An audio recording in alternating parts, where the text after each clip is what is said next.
دخلنا أنا الضيف في منزلي والمضيف، نظرت إلى كل محتويات الفراغ فلم أر لي أثرا. ربما لم أكن لم أجد شبها في البرايا، ففكرت أين أنا وصرخت لأوقظ نفسي من الهذيان فلم أستطع. آخرة الطريق ده والصحبة دي كانت سيف. كلهم طلعوا غدارين،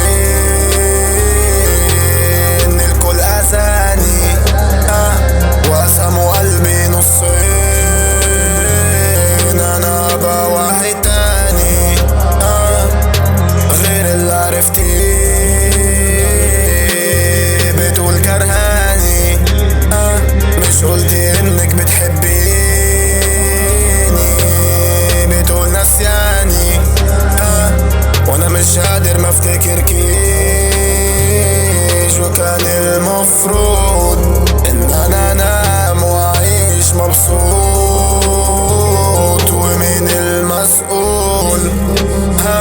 انا مش لاقي اي حلول. ده لولا الخوف من ربي وعهد الله تلاقوني مشنوق. وعهد الله انا مخنوق، جوايا كتير اسرار بس انا مكتوم.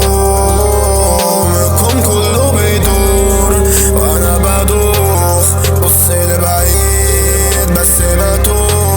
ببص فوق للنجوم، بسرح واتوه بسرح واتوه. وقت النفس انا ببرود، سامع صوت حد معزول.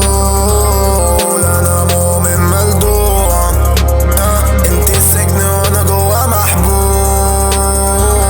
وكان المفروض ان انا اعيش وانا مبسوط،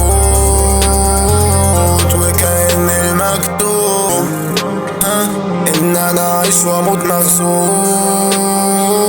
انا مش حابب الحياة، حابب البعد عن الناس.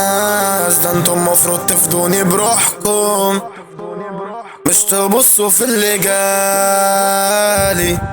لماذا رجعت إذا واعتذرت لنفسي؟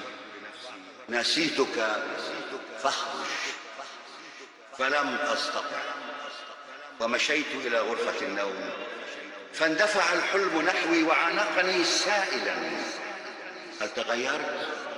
قلت: تغيرت، فالموت في البيت أفضل من دهس سيارة في الطريق إلى ساحة خارج.